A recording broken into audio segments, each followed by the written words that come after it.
Subscribe करें और bell दबाएं ताकि कोई खबर रह न जाए।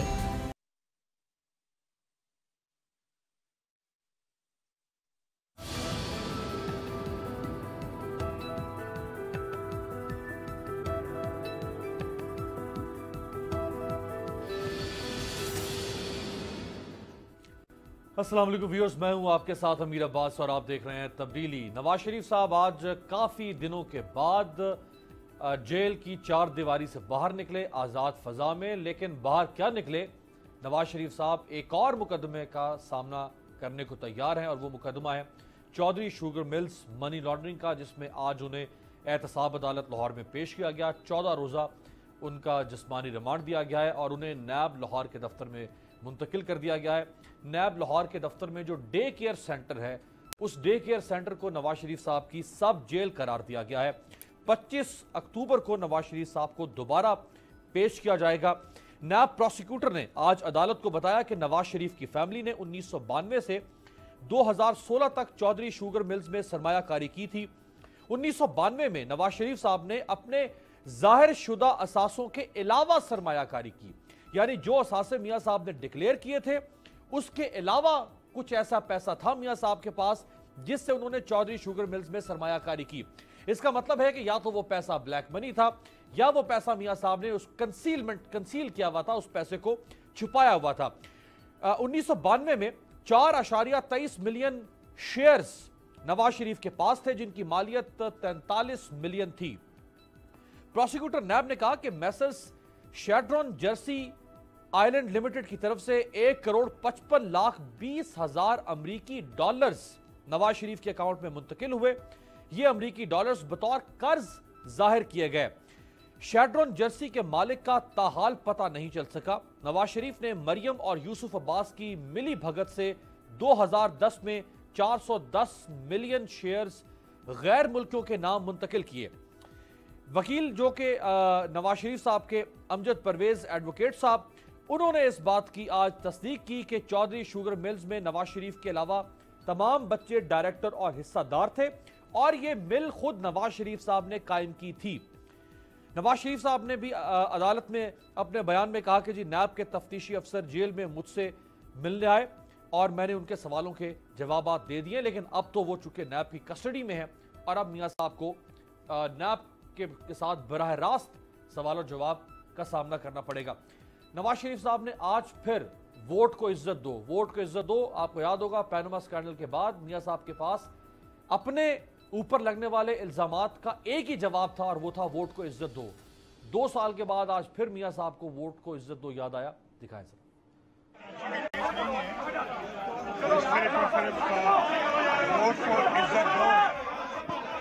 नारे की वजह से यहाँ पे और अगर हमने दुनिया में इज्जत कमानी है तो अपने लोगों को पहले इज्जत देनी होगी, वोट को इज्जत देनी होगी। अगर ये समझते हैं कि वोट के को इज्जत दो वालों को तो हम इससे डरने वाले नहीं हैं। हम वोट को इज्जत दो पे डटे हुए हैं, कल भी डटे हुए थे, आज भी डटे हुए हैं और इंशाल्लाह आने वाले कल में भी डटे हुए। मुझे वो शेर याद आ रहा है अकबर अलाहाबादी का। अकबर ने सुना है अहले गैरत से कि सीना जिन्नत से हो तो मरना अच्छा। इन इंतकामी हथकंडों से हम राइट जी, मेरे साथ मौजूद हैं जनरल रिटायर्ड एजाज हुसैन अवान साहब, सियासी और दफाई तज्ज़िया निगाह। वीडियो लिंक पे आपका जनरल साहब बहुत शुक्रिया। राजा आमिर अब्बास साहब, माहिर आईन व कानून, साबिक डिप्टी प्रोसिक्यूटर जनरल नैब, और इफ्तिखार शराई साहब, सीनियर सहाफ़ी एंकर पर्सन हमारे साथ मौजूद हैं इस्लामाबाद में। जनरल साहब, आपसे आगाज़ करता हूँ, ये बड़ा ज़बरदस्त नहीं है ये, यानी सवाल आपसे किया जाए कि चौधरी शुगर मिल्स आपने कैसे बनाई, बच्चे छोटे थे उसके डायरेक्टर बने, जिन वसाइल से आपने बनाई वो वसाइल आपके डिक्लेयर्ड शुदा एसेट्स में मौजूद नहीं थे, फिर आपने पैसे बाहर मुंतकिल हुए, फिर बाहर से $1.5 करोड़ पाकिस्तान आया कर्ज के नाम पर, कैसे हुआ? उसका जवाब बड़ा ज़बरदस्त जवाब है कि जी वोट को इज्जत दो।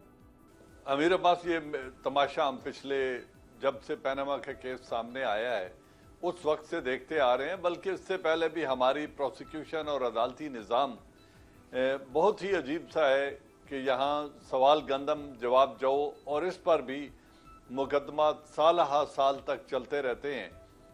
ये एवन फील्ड के अपार्टमेंट्स का ही देख लें, कब से ये केस चल रहा है। सवाल मुख्तसर 4 हैं। क्या ये आपकी मलकियत हैं? आपने किस दौर में खरीदे, कितनी रकम में खरीदे और पैसा मुल्क से बाहर कैसे गया। इन 4 सवालों के जवाब तो हमारे पूरे निज़ाम को, तफ्तीशी निज़ाम हो, प्रोसिक्यूटर्स हों या हमारा अदालती निज़ाम हो, उनको इन सवालों का जवाब 2.5 साल हो गए अभी तक नहीं मिला। आज ये जो शुगर मिल का केस है जिसकी आप बात कर रहे हैं, तो मेरे ख्याल में हमारे अदालती निज़ाम और प्रोसिक्यूशन सिस्टम को देख कर ही वो जवाब दे रहे हैं कि आपने ये शुगर मिल कैसे लगाई और कम उम्र बच्चे इसके मालिक कैसे बन गए।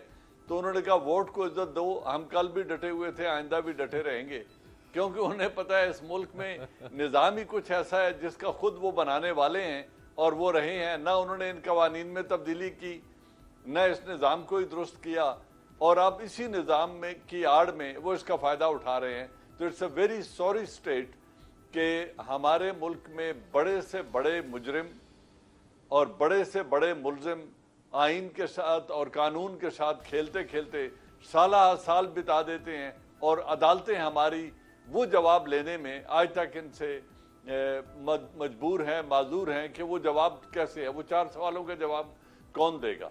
तो this is a very unfortunate state, और यही वो पॉलिटिशियंस की ब्यूटी है कि वो इस तरह के सवाल उछाल कर चंद नारे लगाने वाले, चंद मफाद परस्त उन पर फूल डालेंगे, चंद लोग नारे लगाएंगे और बात अगली तारीख पे मुंतकिल, which is a very very disappointing state for the people of Pakistan.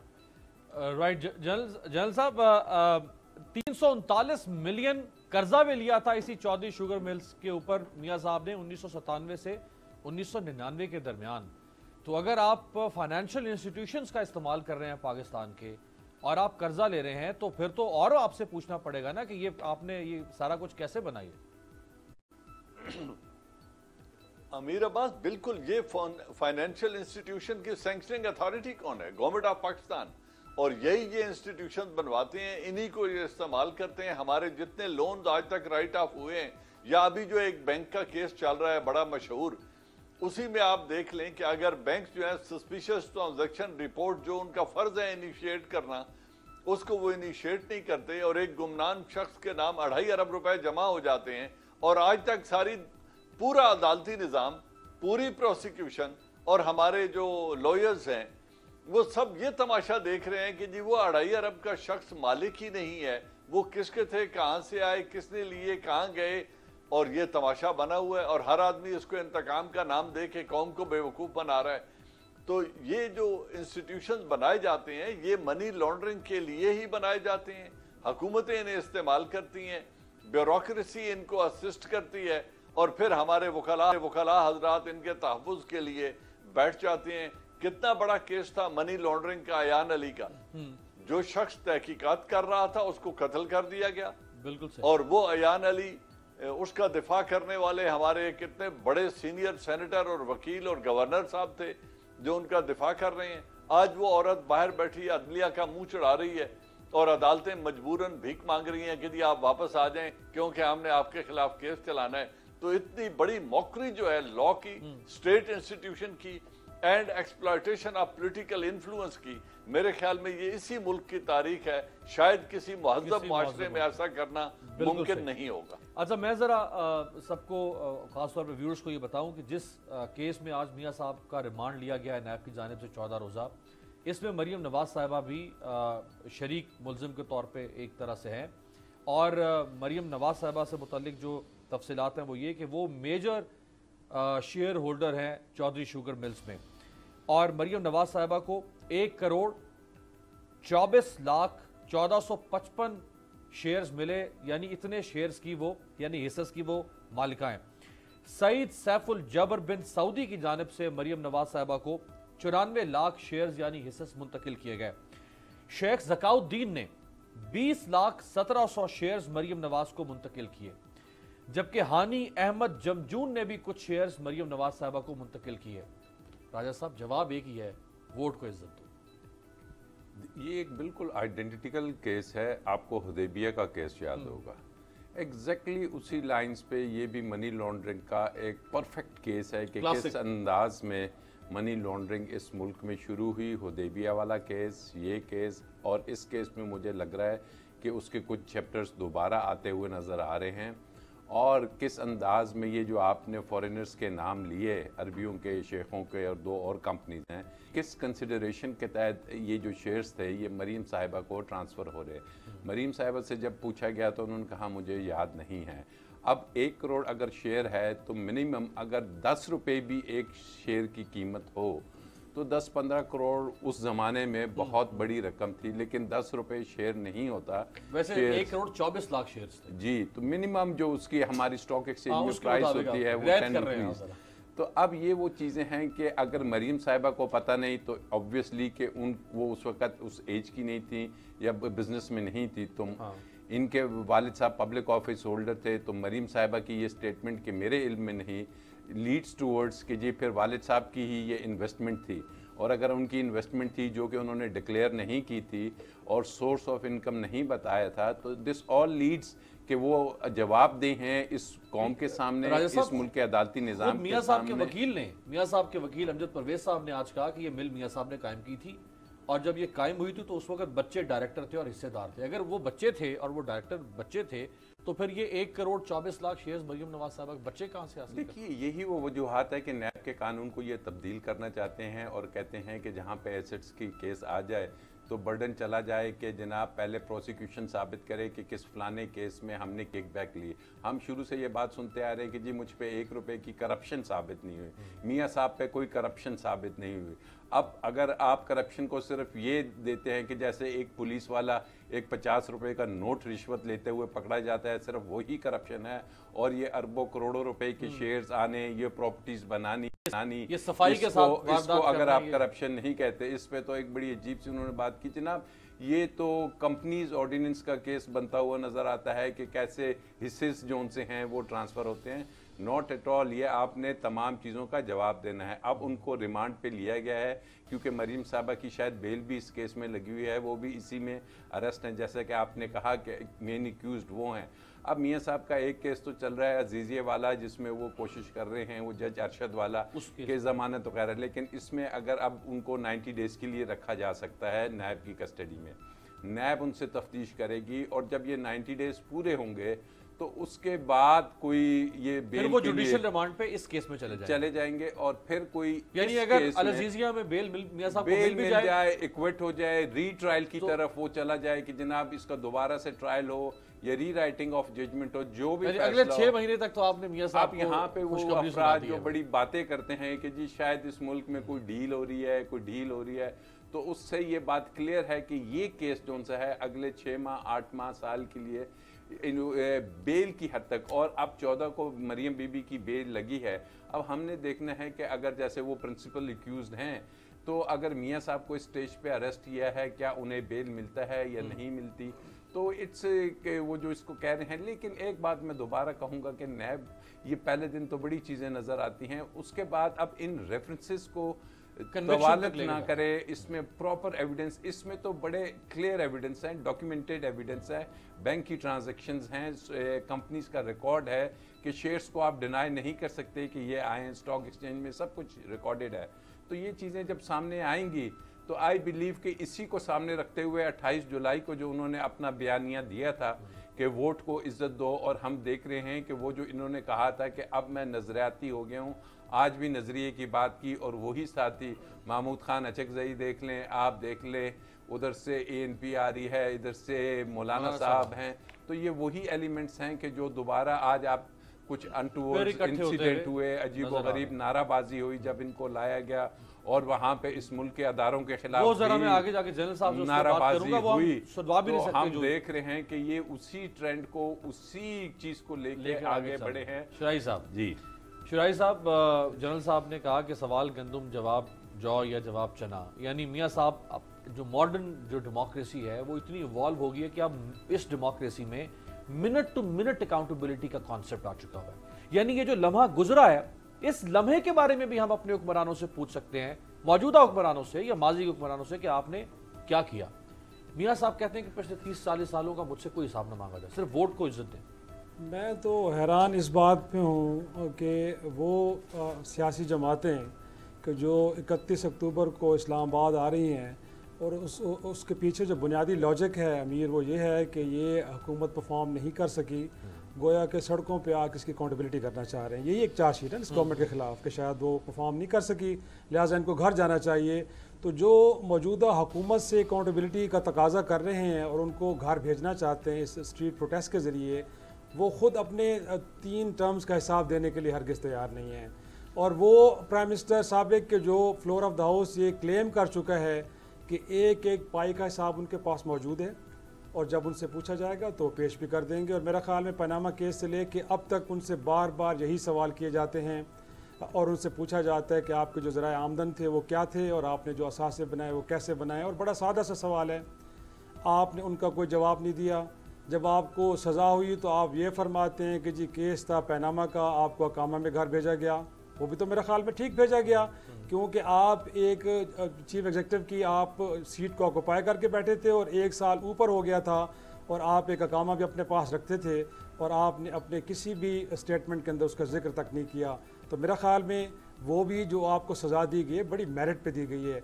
बाकी ट्रायल कोर्ट में जब एहतसाब अदालतों में केसेस गए हैं वहाँ पे भी आपसे बार बार यही पूछा गया। JAT के सामने भी जब आपका पूरा ख़ानदान पेश हुआ आपसे यही सवाल किए गए, इवन आपकी स्टेटमेंट्स नहीं मिलती थी। उसके बाद जो बाहर से एक आपका फोरेंसिक एक तरह से वो कराया गया, उसके अंदर भी बताया गया कि आपने अपने जो डॉक्यूमेंट्स पेश किए उसके अंदर कितनी फौजरी की है, कितनी आपने गलत बयानी की है। तो मेरा ख्याल में अब उनको ये बात ज़ेबा नहीं कि वो बजाय ये है कि अपने आप को अकाउंटेबिलिटी के लिए पेश करें, अदालतों में अपने आप को सुरखरू करें, रादर वो इदारों को ब्लेम कर रहे हैं और वो समझते हैं कि उनके खिलाफ जो इस वक्त अदालती अमल चल रहा है वो बुनियादी तौर पर जमहूरियत के ख़िलाफ़ है। जमहूरियत के ख़िलाफ़ हरगिज़ नहीं है। मैं समझता हूँ कि अगर पाकिस्तान बदल गया है और किसी से पूछा जा रहा है तो उनको हौसला दिखाना चाहिए। और अगर जिस तरह वो क्लेम करते हैं साहब के पूछा क्यों जा रहा है, नहीं मैं तो यही है बिल्कुल, लेकिन वो जब क्लेम करते हैं और बड़े सीने पे हाथ रख के कहते हैं कि बिल्कुल बड़े ये जायज़ उनके ज़राए थे और उनके वालिद ने और उसके बाद उनके भाइयों ने मेहनत से सब कुछ बनाया है, तो फिर बताने में क्या हर्ज है। फिर तो चाहिए कि जो शहबाज शरीफ के साहबजादे बैरून मुल्क बैठे उनको भी वापस आना चाहिए। खुद इनको भी चाहिए कि बड़े खुले दिल के साथ कहें कि जी बिल्कुल करें, हम सपोर्ट करेंगे इस सारे प्रोसेस को। रादर ये कि कभी आप बीमारी का बहाना बनाते हैं, कभी आप कहते हैं कि जमहूरियत के लिए ख़तरा है, कभी आप कहते हैं कि आपको विक्टिमाइज़ किया जा रहा है, कभी आप कहते हैं कि जुर्म कुछ और का आपका था, सज़ा आपको कुछ और दी जा रही है, कभी आप ये कहते हैं कि जी एक इदारा है कि जो बुक से भरा बैठा है, फैसले पहले लिखे जाते हैं, सुनाए बाद में जाते हो। तो मेरे ख्याल में ये नैरेटिव आपको ज़्यादा बिकने वाला नहीं है।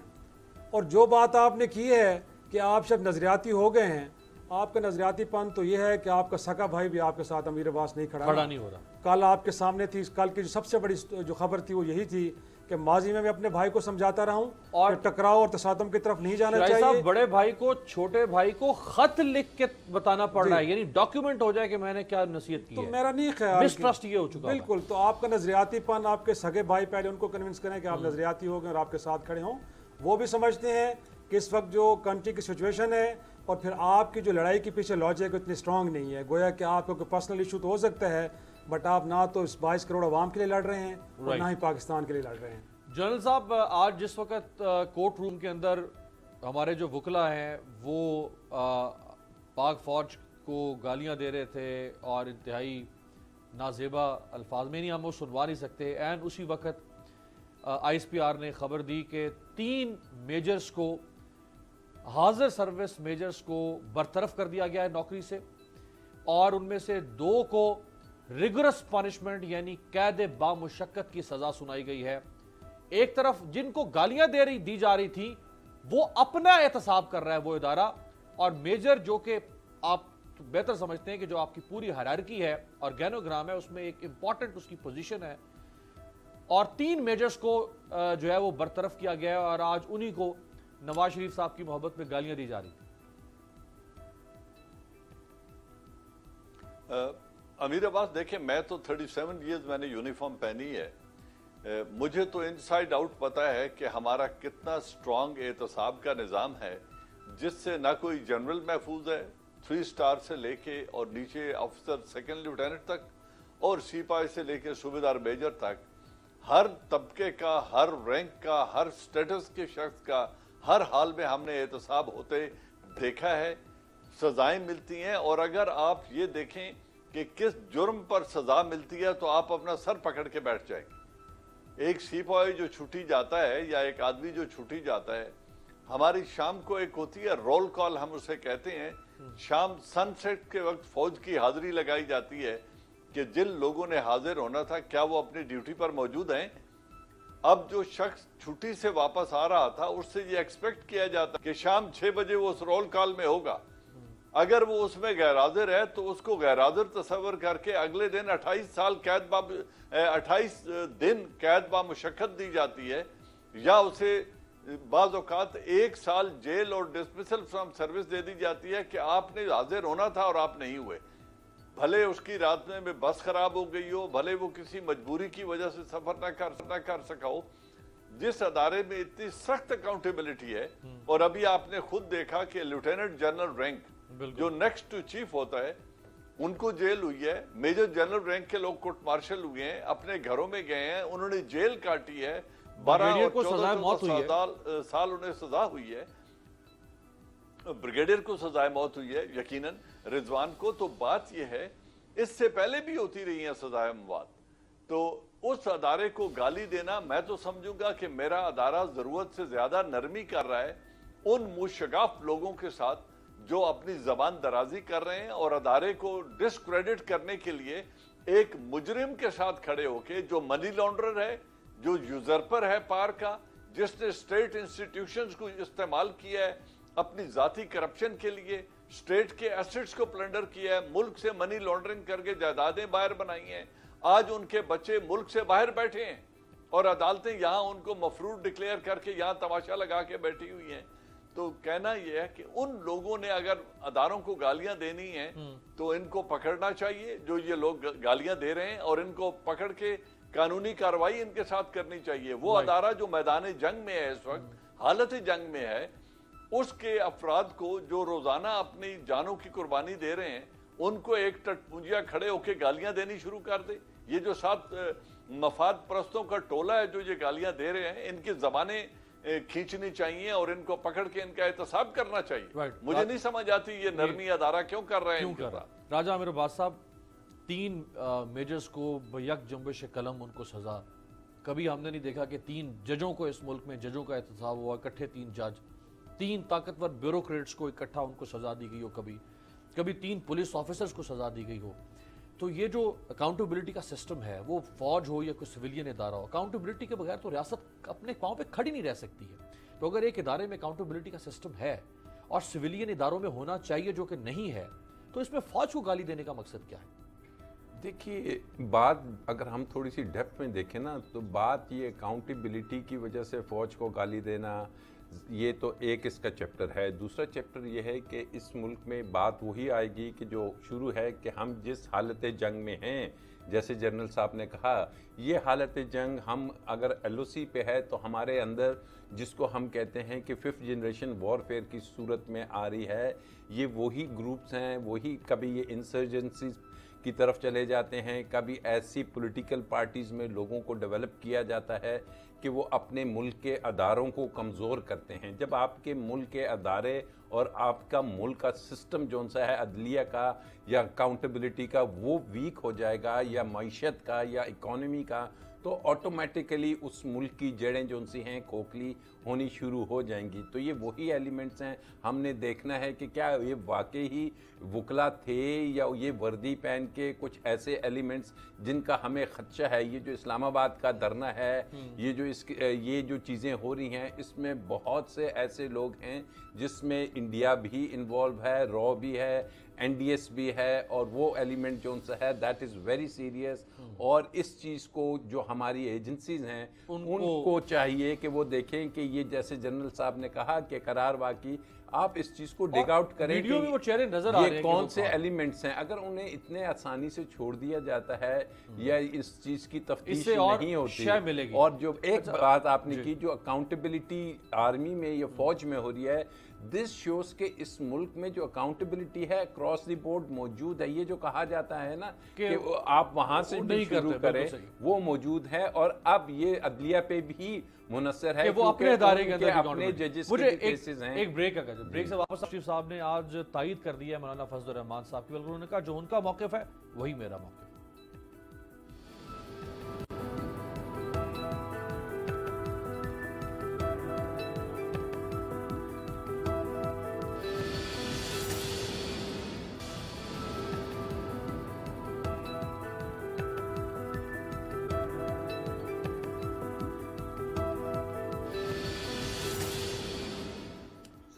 ब्रेक के बाद खुश आमदेद।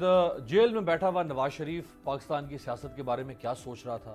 जेल में बैठा हुआ नवाज शरीफ मौलाना फजल रहमान और शहबाज शरीफ दोनों के मुख्तलिफ नज़रियात या सियासी सोच के बारे में क्या सोच रहा था और किसके साथ खड़ा था? ये वो सारा इबाम था जो आज सुबह तक मौजूद था, लेकिन आज उस इबाम को खुद मियाँ साहब ने दूर कर दिया है। दिखाएं सर। पूरी तरह सपोर्ट करते हैं और उनके मौक़िफ़ को अपना ही मौक़िफ़ समझते हैं। मौलाना साहब ने इलेक्शनों के फ़ौरन बाद जो है वो चलते चले सर कि आप अपना जो है वो इस्तीफ़े दें असेंबलियों से। उन्होंने कहा था कि हम एहतजाज करें। उस वक्त हमने उनको कायल किया कि नहीं, लेकिन मैं समझता हूँ कि उनकी बात में उस वक्त वज़न था, लेकिन आज मैं समझता हूँ कि मौलाना साहब की बात को रद्द करना बिल्कुल गलत होगा। मैंने शहबाज शरीफ साहब को लिख कर भेजा है, कल सारा कुछ मैंने उनको बताया है। वो मेरा ख्याल वो ब्रीफ करेंगे। हम मौलाना साहब के जज्बे को भी बहुत सराहते हैं। जी शराई साहब, जो ये था कि नवाज शरीफ पता नहीं मौलाना साहब के साथ हैं, अपने भाई के साथ हैं, वाज़ेह हो गया वो मौलाना साहब के साथ हैं और नवाज शरीफ चाहते हैं कि मुस्लिम लीग नून मुज़ामत का रास्ता इख्तियार करे। पहले तो आप कह रहे थे कि बड़ी खुल के उन्होंने आज बात की, लेकिन खुल के बाद दमीर अभी भी उन्होंने कहा कि मैंने कुछ लिख के भेजा है। अब अगर उन्हें इतनी अखलाक की जरूरत है तो माजरत के साथ तो बताते कि मैंने अपने छोटे भाई को क्या लिख के भेजा है। तो उन्होंने अभी भी चीज़ों को ज़रा कन्फ्यूजन में रखा है और मैं बड़ा हैरान होता हूँ इस बात पे कि आज मौलाना की पॉलिटिक्स उनको बड़ी अच्छी लग रही है, मौलाना की जो स्ट्रेटजी उनको बड़ी अच्छी लग रही है। जब 2013 में माशाल्लाह ये आए थे, उसके बाद उनको अपना कोलिशन पार्टनर बनाया था, आपको याद होगा मीर अब्बास, और कोई कम बेश 2 साल का अरसा हो गया था काबीना के अंदर उनके वजीरों को कलमदान नहीं दिए गए थे और उसके ऊपर बाकायदा नाराज़गी का इजहार हुआ था और बीच में कुछ लोग पड़े थे तो तब जाके JUFA के लोगों को कलमदान दिए गए थे। तो ये वो मौलाना है जिनके बारे में उनका रवैया ये था कि पहले तो उनको शामिल नहीं करना चाह रहे थे, फिर कुछ दोस्त पड़े तो उन्होंने मजबूरन उनको शामिल किया, फिर 2 साल बाद उनको मिनिस्ट्रीज दी गई।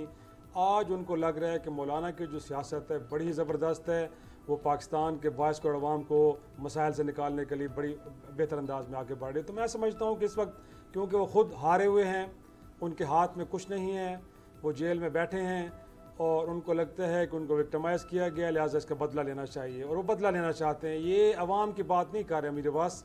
तो अगर वो अवाम की बात करते तो मेरे ख्याल में आज की स्टेटमेंट पाकिस्तान के, वो कहते हैं ना कि सियासी फ़िज़ा के अंदर एक हलचल पैदा कर चुकी होती। और मैं समझता हूँ कि वो अगर ये फरमा रहे हैं कि मौलाना साहब जब वो इस्तीफ़ों की बात भी कर रहे थे तो ठीक कर रहे थे, और आज अगर वो कह रहे हैं कि लॉकडाउन होना चाहिए तो भी ठीक कह रहे हैं, तो पहले तो मेरे भाई, फिर अगेन मैं वही बात करूँगा, मेरे पास क्या करें आपके उनको भाई को पहले तो कि जिन्होंने मुसलसल मुलाकातें कर रहे हैं मौलाना फजल रहमान साहब के साथ और उनको वक्त पे वक्त दे रहे हैं कि हम अभी डिसाइड नहीं कर सके कि हमें क्या करना चाहिए। उनसे तो बेहतर पीपल्स पार्टी है, कम से कम कोई क्लियर स्टांस तो ले लिया है कि उन्होंने कहा है कि जी बिल्कुल अखलाकी तौर पर तो हम साथ होंगे, बट लॉकडाउन और धरनों के मुखालिफ हैं हम। गोया कि खान साहब का भी धरना हमें ठीक नहीं लगता था और अगर मौलाना भी उस राह पे चल रहे हैं तो ये भी कोई दुरुस्त फैसला नहीं है। तो मेरा ख्याल में इस वक्त जो सिचुएशन डिमांड कर रही है वो यही है। आप भी जब खान साहब आए थे तो आप कह रहे थे कि जी हमने तो CPEC का एग्रीमेंट साइन करना है, साल डिले हो गया पाकिस्तान, भाई मैशत तो शायद उससे भी बुरी हालत में है। आज आपको कैसे लग रहा है कि मौलाना साहब ठीक कर रहे हैं? ये तो कोई बात नहीं, वो खुद कहते हैं मैशत खराब है। एक नजरियाती शख्स खुद कहती है मैशत खराब है। नजरियाती शख्स तो शायद अपने आप को अपनी जिंदगी दे देता है, बट वो at the cost of country को ऐसा गलत फैसला नहीं करता कि जिसके नतीजे 22 करोड़ लोगों को भुगतने पड़े। आप एक ऐसे इकदाम को सपोर्ट कर रहे हैं जिसको आपकी भाई जो पार्टी का इस वक्त सदर एक्टिंग वो सपोर्ट नहीं कर रहा, दूसरी सबसे बड़ी जमात जो पीपल्स पार्टी है वो सपोर्ट नहीं कर रही, इवन के जो छोटी बड़ी और जमातें वो भी अभी तक कन्फ्यूजन का शिकार है कि हमें क्या करना चाहिए। और आप क्योंकि जेल में हैं तो आपको लगता है कि जी बिल्कुल इस्लामाबाद में एक फसाद बर्पा होना चाहिए। वो तो चाहते होंगे ना खेलेंगे ना खेलने देंगे। ये कौन, मैं कहता हूँ। और फिर वो जो बात आप कर रहे थे ना कि आज जो नारे लगे हैं, मैं कहता हूँ कि मेरे पास ऐसे नारे मीडिया को सुनवाने चाहिए ताकि पता चले कि इनके अज़ाइम क्या हैं और इदारों के बारे में सोचते क्या हैं। वो शख्स माजरत के साथ कि जिसने उनकी गोद में परवान चढ़े हैं, उनका सारा सियासी जो करियर है वो कहाँ से शुरू होता है और वो किन के साथ खड़े हुए हैं, किसी ज़माने में तो कहा जाता था कि ज़िया-उल हक को अपना सियासी बाप कहते थे और बड़े फ़ख्र से कहते थे जलसों में, उनकी बरसियाँ मनाया करते थे। आज उसी इदारे के ऊपर वो सवाल उठा रहे हैं और कह रहे हैं कि शायद वो पाकिस्तान के खिलाफ काम कर रहे हैं। तो माजरत के साथ इस तरह की सियासत ना करें और लोगों को कन्फ्यूज में न डालें। आपका जो अपना मसला है उसको लॉजिकल वे में जाके आप कंटेस्ट करें और वहां से सुरखरू होके, अगर आप समझते हैं तो फंसने वाली बात है कि किसी एक मामले में जज को मैनेज किया गया था, अब आपके पास मौका है, अदालतें मौजूद हैं। सुप्रीम कोर्ट ने भी आपको यही फरमाया कि भाई आप जाएं वहां पे, जो राइट फोरम है वो यही है, बजाय ये कि आप काले कैमरों के सामने बैठ के बातें करते हैं। हाई कोर्ट में जाएं, जहां आपकी अपील पड़ी है उसके साथ इसको भी ऐड करें और वहां जाके साबित करें कि हाँ ये कॉन्फ्रेंस के तहत नतीजा आया था। जनरल साहब, कैप्टन सफदर दामाद नवाज शरीफ साहब के, उन्होंने दो बहुत अहम बातें की हैं, जिसमें से एक तो ये जाहिर हो रहा है शरीफ साहब पर एतमाद नहीं नवाज शरीफ को, और नवाज शरीफ इन हालात में सिर्फ अपने बेटे पर एतमाद करते हैं। और दूसरी बात जो उन्होंने कही वो जरा सुनवा दें आप। नवाज शरीफ साहब का मौलाना साहब के साथ एक राब्ता जुड़ा हुआ था। जुमेरात को मुलाकात होती थी, मौलाना का पैगाम आता था और नवाज शरीफ साहब का पैगाम जाता था। उस राब्ते को तोड़ने के लिए आज नवाज शरीफ साहब को एहतसाब अदालत में पेश किया जा रहा है, ताकि नवाज शरीफ साहब को यहाँ से एहतसाब के कैद-ओ-बंद की सोबतों में डाल दिया जाए। उसके बाद उनका और मौलाना फजल रहमान साहब का राब्ता कट जाए। मगर कुर्बान जाऊँ मैं अपने कायद मियाँ नवाज शरीफ साहब की सोच पर। उन्होंने अपना पूरा प्रोग्राम लिख के हुसैन नवाज शरीफ को भेज दिया है। एक एक लम्बे की गाइडेंस जो है वो हुसैन नवाज शरीफ खुद जो है टीवी के ज़रिए, सोशल मीडिया के ज़रिए मौलाना के साथ वो राब्ते में रहेंगे और बताएंगे कि मेरे वालिद की क्या क्या हदायत थी।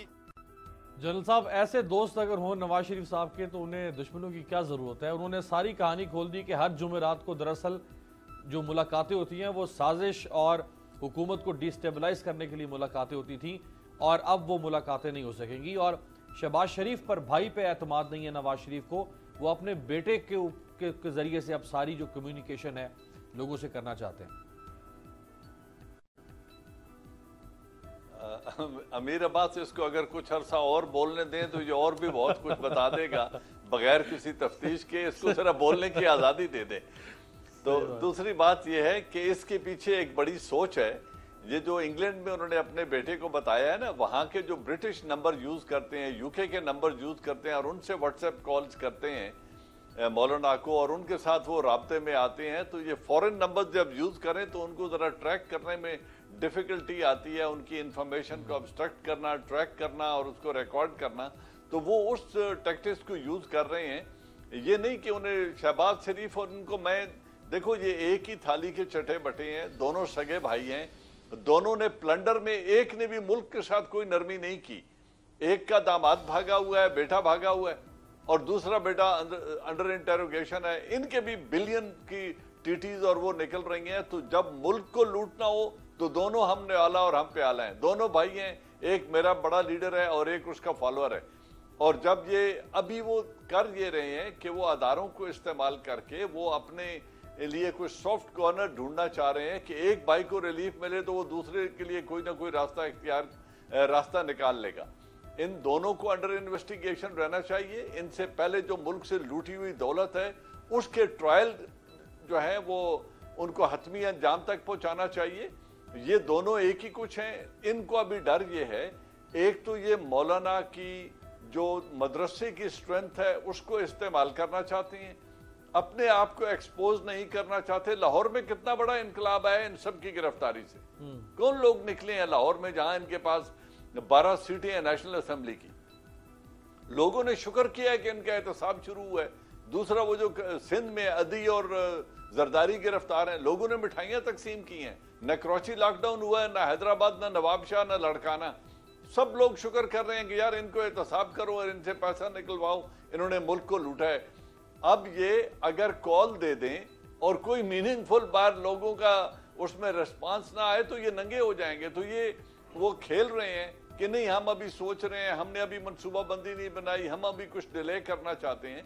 रहा मौलाना का, तो फजलुर रहमान का आप तारीख उठा के देख लें, पाकिस्तान बनते हुए इस जमात का क्या रवैया था और पाकिस्तान बनने के बाद इस शख्स की क्या कंट्रीब्यूशन है सियासत में, सिवाय इसके कि हर बरसरे इक़्तिदार पार्टी, हुकूमत, डिक्टेटर, सियासतदान के साथ उन्होंने मिलकर इक़्तिदार का मजा लिया है, असेंबली के अंदर बैठे हैं, प्रिविलेजेस एंजॉय किए हैं, परमिट्स भी लिए हैं, जमीनें भी अलॉट करवाई हैं और इक़्तिदार के पूरे फायदे उठाए हैं। आप 2 रिसेंट एग्जांपल्स देख लें।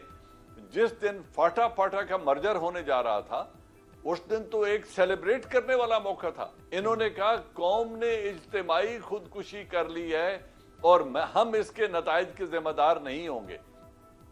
जिस शख्स को फाटा का मर्जर इज्तिमाई खुदकुशी नजर आ रही है क्योंकि वो खुद असेंबली से बाहर बैठा है, तो उसके आप सिंसेरिटी इस वतन के साथ देख लें कि वो अच्छा, जब एपीएस पर हमला हुआ पेशावर में, इनका मुझे एक स्टेटमेंट निकलवा के दिखा दें जिसमें इन्होंने कहा हो कि हमें अफसोस है और इसकी तहकीकात होनी चाहिए। राइट। बल्दिया में हुआ जो जिंदा इंसान जला दिए गया, उस पर इनकी जबान नहीं खुली। जो कुछ मॉडल टाउन में हुआ उस पर इनकी एक स्टेटमेंट आपको नहीं मिलती।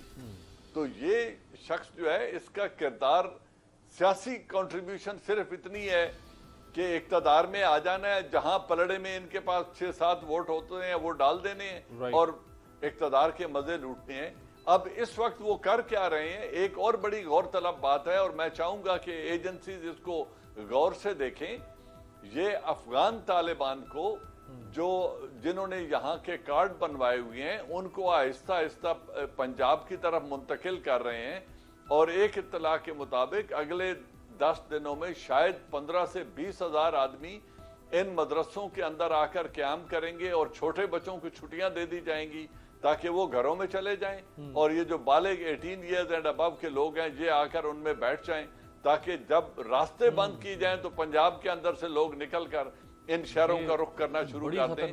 रावलपिंडी, इस्लामाबाद में आएंगे और पंजाब में लोग आएंगे और ये लोग आना शुरू हो रहे हैं। ये बड़ी खतरनाक बात आपने की है, इस पे नजर रखनी चाहिए साहब। ये जो रिलीजियस कार्ड है, क्योंकि ये law and order situation create करना चाहते हैं, मौलाना साहब तो की जो पॉलिटिकली एंगेज करना चाहिए। पाकिस्तान है, इसकी जो असास, जो बुनियाद है वो मकतबा देवबंद पे है और अगर ये रिलीजियस सेंटिमेंट्स को लेकर आते हैं तो इसमें हुकूमत भी, आपको नहीं लगता कि एक वक्त आएगा शायद हुकूमत भी बेबस हो जाए? वो एक अपने एग्जीक्यूटिव ऑर्डर्स के जरिए मैनेज करना है। अब ये उनकी एबिलिटीज़ हैं कि वो कैसे मैनेज करती हैं, कैसे एडमिनिस्ट्रेटर करती हैं, क्योंकि अब हम देख रहे हैं कि हुकूमत पंजाब ने मियां नवाज शरीफ को एक सियासी लीडर के तौर पे जेल से लाया जाता है, उन्हें प्रेस से खिताब करने की इजाज़त दी जाती है।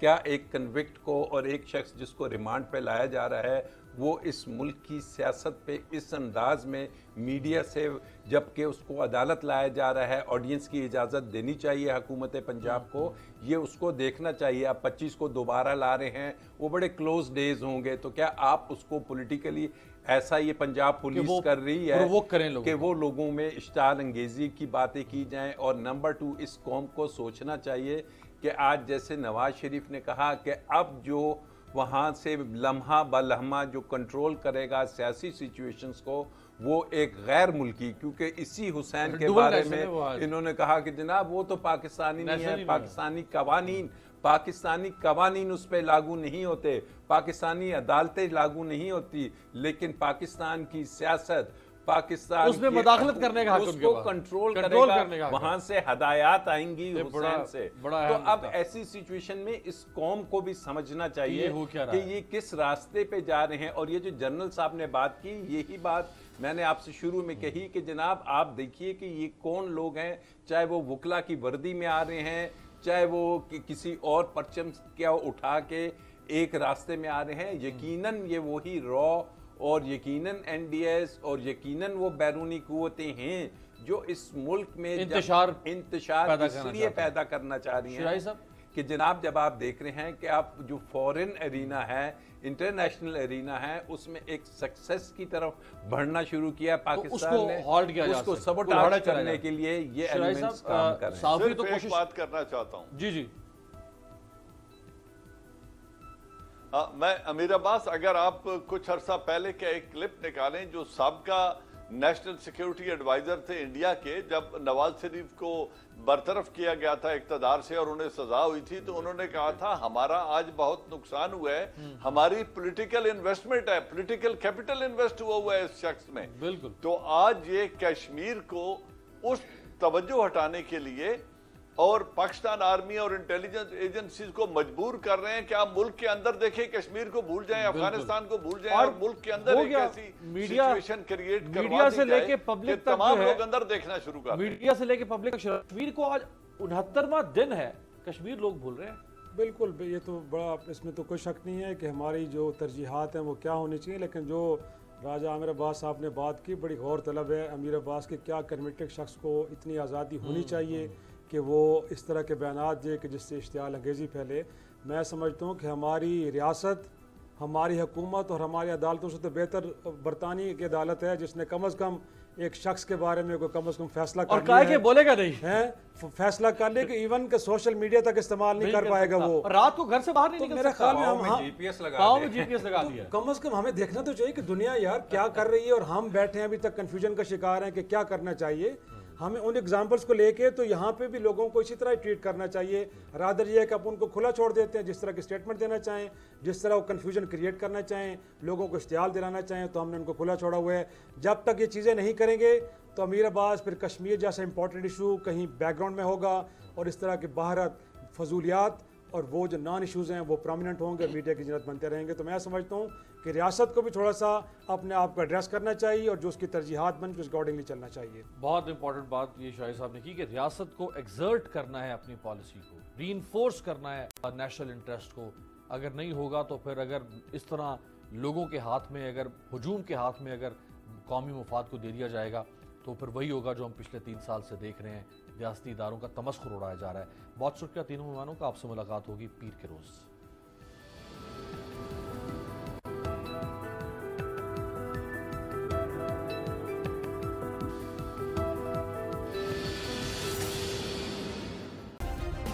सब्सक्राइब करें और बेल दबाएं ताकि कोई खबर रह न जाए।